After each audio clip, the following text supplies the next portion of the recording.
तो चलिए प्रिय भक्तगण, आज हम आपको एक कथा का श्रवण करा रहे हैं जो सुनने मात्र से आपके जीवन में सुख संपत्ति और धन की वर्षा होगी। तो चलिए कथा को आरंभ करते हैं। यह एक बहुत पुरानी कथा है। एक बार की बात है, भगवान शिव और माता पार्वती कैलाश पर्वत पर बैठे थे। बैठे बैठे भगवान शिव ने माता पार्वती को कहा कि आज मैं आपको सृष्टि की कथा सुनाता हूँ। इस बात पर माता पार्वती ने कहा, चलो ठीक है, सुनाइए, मैं ध्यान लगाकर सुनूंगी। तो भगवान शिव कथा प्रारंभ करते हैं। शिवजी सृष्टि के रहस्यों को बताने लगे। माँ पार्वती भी उन्हें ध्यानमग्न होकर सुन रही थी। माँ पार्वती सृष्टि के रहस्यों को सुनते समय कहीं खो सी गई थी। सृष्टि के ज्ञान को सुनने के साथ साथ माँ पार्वती का ध्यान कल्पना की दुनिया में जाने लगा। इस स्थिति में माँ पार्वती कुछ विचारों में खोई हुई सी लग रही थी। ऐसे में भगवान ने कथा को बीच में रोककर पार्वती से पूछा कि देवी, आप मुझे सुन तो रही हैं न? परंतु काल्पनिक दुनिया में खोई माँ पार्वती ने भगवान शिव को कोई उत्तर नहीं दिया।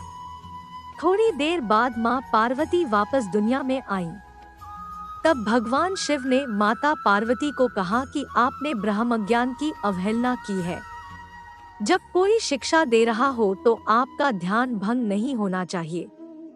इस पर भगवान ने क्रोधावेश माता पार्वती को कहा, आपको मछुआरे के बीच पैदा होना चाहिए था ताकि आप कड़ी मेहनत के बारे में सीख सकें। वे जानते हैं कि वे किसी और चीज के बारे में सोचने का जोखिम नहीं उठा सकते। जैसे ही भगवान शिव ने वे शब्द कहे, माता पार्वती वहां से गायब हो गई। कठोर वचन कहकर भगवान शिव बहुत पछताए कि यह मैंने क्या कर दिया। तुम्हारे बिना मैं कैसे खुश रह सकता हूँ। पार्वती ने पृथ्वी पर एक बच्ची के रूप में एक बड़े वृक्ष के नीचे शरण लिए हुए थी।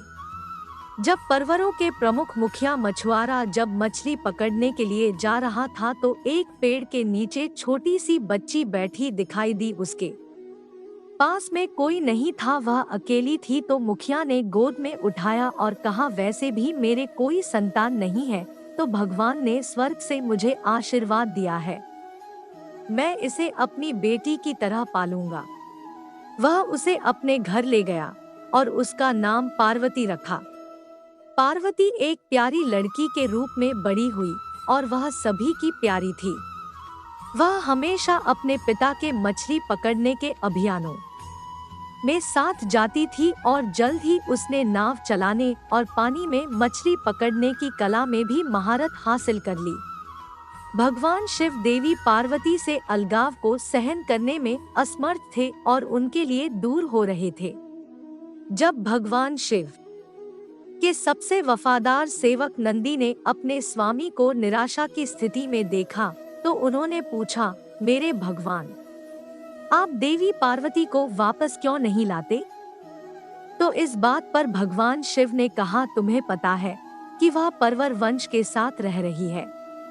नंदी ने कहा, कुछ तो करना चाहिए जो आप उसे कैलाश पर्वत पर वापस लाने के लिए कर सकते हैं।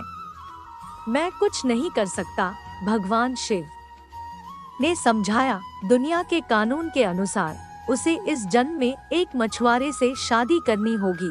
नंदी अपने स्वामी को एकजुट करने के लिए अड़े थे, इसलिए उन्होंने एक विशाल शार्क का रूप धारण किया और परावर कबीले के पास तट पर तैर गए। वहां उसने दो मछुआरे की नावों को देखा और उनकी ओर तैरा। मछुआरे उसे देखकर घबरा गए और वापस तट पर जाने की कोशिश की, लेकिन शार्क ने उनकी नावों को पलट दिया। अगले कुछ दिनों तक नंदी ने उत्पात मचाया। उसने उनकी नावों को चूर चूर कर डाला और उनके जालों को फाड़ डाला।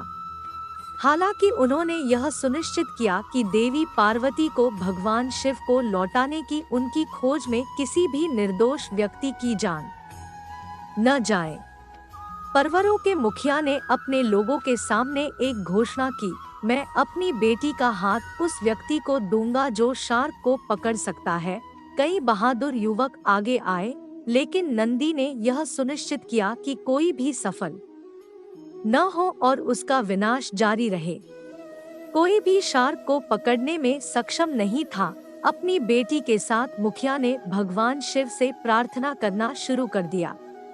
एक युवा मछुआरे के रूप में खुद को प्रच्छन्न करते हुए शिव मुखिया के पास पहुंचे।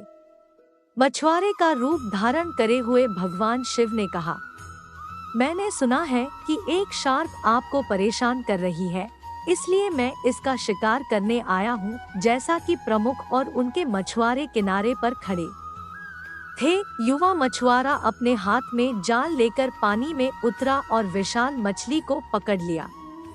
नंदी ने अपने गुरु को पहचान लिया और उन्हें तट पर खींचने की अनुमति दी।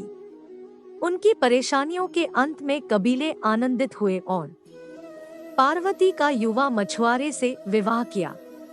विवाह के बाद भगवान शिव ने मुखिया से सारी सच्चाई बताई और अपनी पत्नी पार्वती को अपने साथ खुशी खुशी कैलाश पर्वत पर लेकर आ गए। हम सोचते हैं कि हम ही दुखी है, बाकी सब सुखी है, लेकिन ऐसा नहीं है। भगवान ने भी कितने सारे दुख झेले हैं। आप श्री राम को ही देख लो, माता सीता से कितने साल दूर रहे। भगवान शिव को ही देख लो, आपने अनेक सारी कथाएं पढ़ी होगी। आप श्री कृष्ण को ही देख लो, कितने सारे दुख झेले थे। तो चलिए प्रिय भक्त गण, कमेंट करके जरूर बताइए आपको आज की कथा कैसी लगी। कमेंट में हर हर महादेव जरूर लिखना। वीडियो पसंद आया हो तो वीडियो को एक लाइक जरूर कीजिए।